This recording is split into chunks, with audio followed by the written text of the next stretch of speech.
Salve pessoal, tudo bem? Está no ar o episódio 48 do podcast da página 5. E eu já adianto para vocês, hoje isso daqui está uma zona. Tem cachorro, tem galinha, tem gente com VAP, tem gente com obra. Então, talvez vocês ouçam alguns barulhos estranhos aí ao longo do programa. Bom, aqui Rodrigo Casarim. Página 5 é também a coluna de livros que edito no portal UOL. Estou no Facebook como Página 5, no Instagram como Página.5 e no Twitter como @rodcasarim, Casarim com S e com N. Vamos aos destaques desta edição.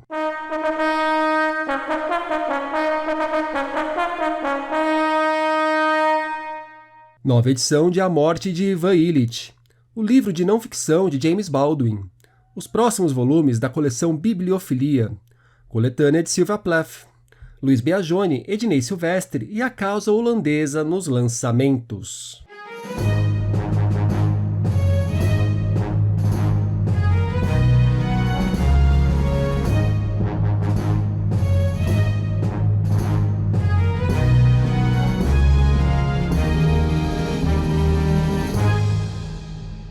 Do incompreensível, do imensurável, poucos autores são capazes de destilar alguma lucidez.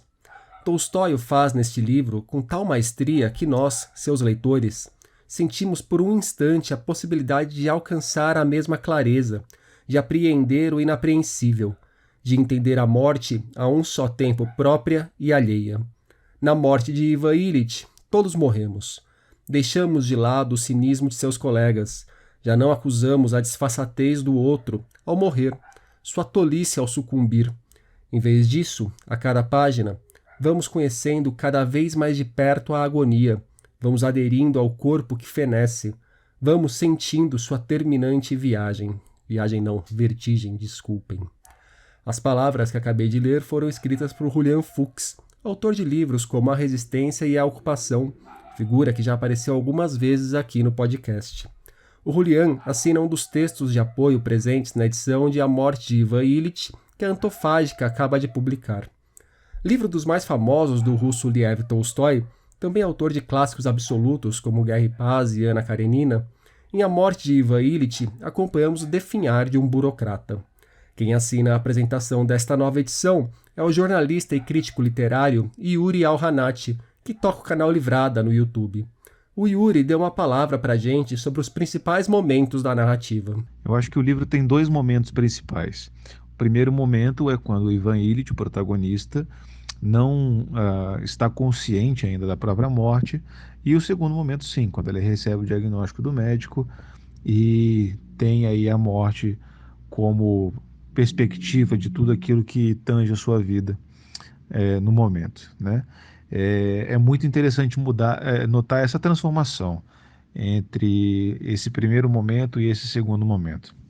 Como o Tolstói parece ter composto um Ivan Illich completamente oco e como ele vai se preenchendo, como ele vai se tridimensionalizando conforme ele percebe a proximidade da própria finitude, né? Essa é uma das coisas mais bacanas do livro, porque o Ivan Illich é um personagem muito identificável, porque ele passa batido pela vida, como a gente tende a fazer com a nossa própria vida, né? Muito comumente. E quando ele faz isso, ele quer justamente fazer com que o leitor se identifique e se acuse em seus momentos de passividade diante da própria existência. Eu acho que esse é o principal ponto que o livro tem para oferecer para o leitor, e se o leitor que for ler o livro, principalmente se for ler pela primeira vez e atentar a esse detalhe, vai ter uma leitura muito mais rica. Quem acompanha o trabalho do Livrada sabe que o Yuri entende muito de literatura russa. Então, pedi para ele situar A Morte de Ivan Illich dentro da obra do Tolstói, autor que ele admira pra caramba. Bom, é importante lembrar que eu não sou nenhum especialista em Tolstói, eu só gosto bastante do autor, né? Mas é bom a gente lembrar também que A Morte de Ivan Illich foi publicada em 1886, ou seja, depois das duas grandes obras pelas quais Tolstói ficou famoso, o Guerra e Paz e o Ana Karenina. Eu acho que ele estava, nesse exato momento, tentando explorar uma narrativa um pouco mais curta, e ele acabou sendo muito bem sucedido nisso por ele ter condensado as principais preocupações humanísticas dele, né? Eu acho que o Tolstói, acima de tudo, foi um grande humanista e uma pessoa que soube apontar na literatura dele o valor intrínseco da vida, né? E eu acho que isso a gente consegue enxergar em várias outras obras dele, né? É, a vida em sua beleza, em sua exuberância, em sua fragilidade também. A gente pode verificar isso, por exemplo, no romance Radimurá, que é um romance que eu particularmente gosto muito. A gente pode verificar isso no conto Costomer, né, que está lá no Diabo e Outras Histórias, a coletânea de contos dele, e que é um conto muito estudado pelos formalistas russos, né, mais especificamente pelo Shklovsky, que é a história de um cavalo. Né, ele dá uma humanidade para o cavalo muito grande, assim como ele também dá uma humanidade para o Ivan Ilitch. Né. Parece que o Tolstói está a todo momento querendo conferir humanidade a quem essa humanidade é ou negada ou ignorada. Né. Então, Radimurá, o tártaro, né, marginalizado, enfim, ele imbui esse tártaro de humanidade, imbui o cavalo de humanidade, imbui esse homem tão vazio de ideias de humanidade como é o Ivan Ilitch. Então, eu acho que essa é a principal relação dele com os outros, com as outras obras, né? Essa humanística dele que não se detém em nenhum momento. Como dito pelo Yuri, A Morte de Ivan Ilitch foi publicado pela primeira vez em 1886. Essa edição da Antofágica ainda conta com textos de Lucas Simone, tradutor da obra, Luciano Feijão, ilustrador do volume, e Maria Júlia Kovacs, especialista no estudo da morte. A Companhia das Letras promete para o final de setembro o livro Notas de um Filho Nativo, título de não-ficção do norte-americano James Baldwin, autor de romances como O Quarto de Giovanni e Se a Rua Billow Falasse. Reunião de ensaios escritos entre as décadas de 40 e 50 e publicado pela primeira vez em 1955, em Notas de um Filho Nativo, Baldwin registra o momento de sua formação em que notou que suas raízes não estavam ligadas à Europa de Shakespeare e Rembrandt, conforme lhe entuchavam, mas à África. Nos escritos, o autor reflete sobre como é ser negro e homossexual nos Estados Unidos e em Paris, lugar onde viveu por anos. A tradução de Notas de um Filho Nativo ficou por conta de Paulo Henriques Brito. O volume ainda terá prefácio escrito por Edward Jones, para uma edição de 1984 do livro, e pós-fácios de Teju Cole e Márcio Macedo. Uma parceria da Ateliê Editorial com a Edições Sesc São Paulo, a coleção Bibliofilia estreou no começo do ano com 3 títulos: Da Argila à Nuvem, uma história dos catálogos de bibliotecas, de Ian Sordet, O que é um livro, de João Adolfo Hansen, e A Sabedoria do Bibliotecário, de Michel Melot. Falei a respeito deles numa coluna recente, da semana passada, sobre como livros sobre livros me ajudam quando a leitura empaca. A previsão é que entre novembro e dezembro deste ano tenhamos nas livrarias os próximos 4 volumes da série. São eles: As Paisagens da Escrita e do Livro, Uma Viagem através da Europa, de Frédéric Barbier, apontado como um modelo notável de geohistória. Bibliofilia e Exílio, reunião de textos do russo Mikhail Ossorgin, organizada por Bruno Gomide. A Vida Notável e Instrutiva do Mestre, de Johann Georg Tinius, espécie de autobiografia de um mítico ladrão de livros. Acho que esse aqui foi o que mais me interessou. E Os Admiradores Desconhecidos de Nouvelle Louise, do Daniel Mortet, um estudo do começo do século XX sobre a recepção dos livros. Para quem quiser saber mais sobre a série, deixarei um link que leva a uma página com vídeos sobre os 3 primeiros livros da coleção. De certa forma, Johnny Panic é um registro de aprendizagem. Tem tudo para destruir de vez a ideia romântica da genialidade que brota feito uma flor. Raros escritores de grande relevância foram capazes de trabalhar tanto, por tanto tempo e com tão parco resultado. O sucesso, quando veio, já havia sido exaustivamente justificado inúmeras vezes. Mas Johnny Panic não traz apenas a produção de uma jovem autora. A qualidade e o apelo dos textos oscilam muito, ou talvez seja a qualidade do apelo que oscila. Pois, embora a jovem Sylvia Plath fosse capaz de botar para fora algumas histórias bastante deprimentes, como ocorre com a maioria dos jovens escritores, todos os textos apresentados no livro são reveladores. É o que a escritora canadense Margaret Atwood, autora de O Conto da Aia, escreve no texto de apresentação de Johnny Panic e a Bíblia dos Sonhos, e outros textos em prosa, coletânea de Sylvia Plath que acaba de chegar às nossas livrarias. O volume reúne textos escritos pela autora ao longo de 14 anos e oferece ao leitor uma oportunidade para acompanhar o amadurecimento da prosa de Plath.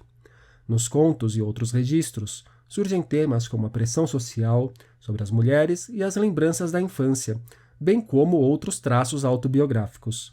Reconhecida principalmente pela poesia e pelo romance A Redoma de Vidro, Sylvia Plath realizou diversas colaborações para veículos de imprensa ao longo da breve vida. A poeta norte-americana se matou aos 30 anos. Até então inédito por aqui, Johnny Panic e a Bíblia dos Sonhos sai pela Biblioteca Azul. A tradução é de Ana Guadalupe.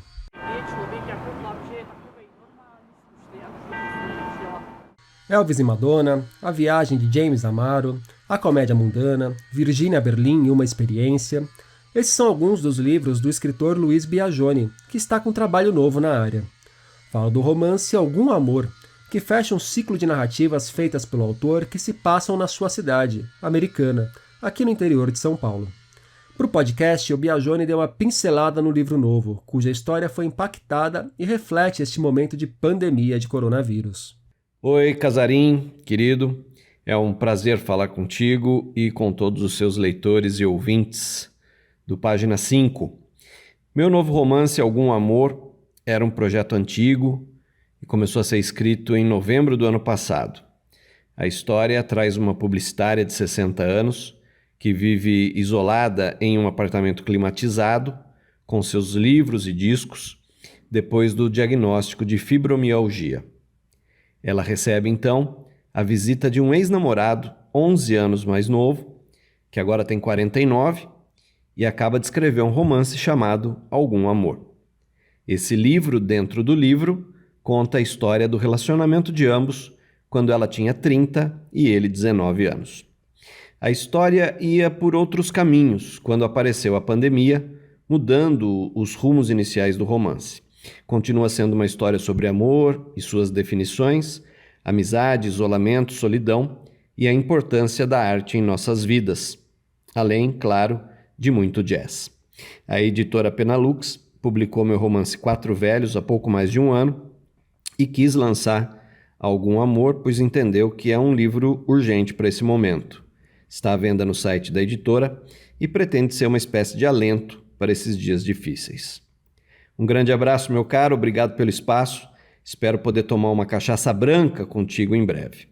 Normalmente eu corto esse tipo de recado, mas esse eu deixei só para enfatizar que adoro mesmo uma cachaça, tanto branca quanto maturada em madeiras. Bem, como o Biagioni disse, Algum Amor saiu pela editora Penalux. A Storytel acaba de publicar uma trilogia exclusiva assinada por Ednei Silvestre, jornalista e autor de romances como Se Eu Fechar os Olhos Agora, que lhe valeu o Jabuti de 2010. Casa Comigo, O Brilho por Trás das Nuvens e Sara em São Paulo são peças escritas para o teatro e adaptadas para o audiodrama. A voz do próprio Ednei ajuda a contar essas histórias. Em Casa Comigo, o ouvinte acompanha um jantar entre casais de amigos em 2002, em tempos de eleições presidenciais. Em O Brilho por Trás das Nuvens, o ouvinte é levado a 2042 para acompanhar o encontro de três personagens numa reflexão sobre o significado de nossas vidas e o valor das nossas escolhas. Já Sara em São Paulo se passa no final do século XIX e conta a história de uma atriz francesa de destaque que vem a São Paulo para apresentar peças de nomes como Shakespeare e Alexandre Dumas. Ouça o comecinho desta peça. Cena 1, Paris, outubro de 1886. A volta.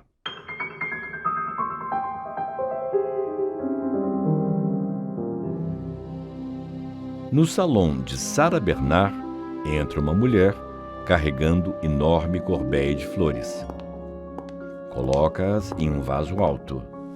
A mulher é Jeanne de Vernois, assistente e confidente de Sarah Bernard. Jeanne caminha até altas portas-janelas e abre as cortinas. O ambiente é invadido pela luz dourada da manhã de outono. Há um caixão de luxo forrado de tecido precioso em grande destaque sobre cavaletes. Está quase na vertical.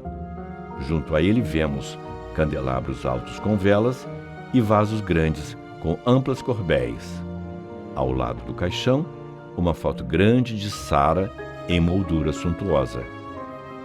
Em seguida, Jane abre as portas-janelas que dão para a rua.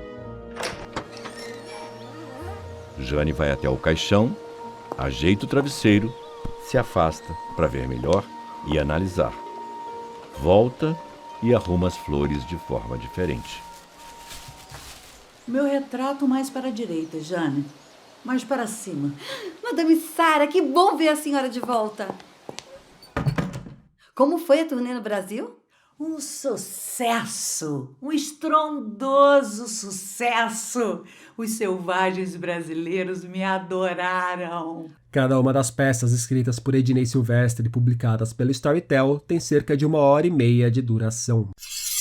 2 irmãos são expulsos pela madrasta da casa onde moravam. Desamparados, têm apenas um ao outro com apoio para tocar a vida, numa relação de interdependência que se arrastará por anos. É esse o ponto de partida de A Casa Holandesa, romance da norte-americana Anne Patchett que acaba de sair aqui no Brasil. A obra chega amparada por selinhos que as editoras nacionais, e muitos leitores, pelo visto, adoram.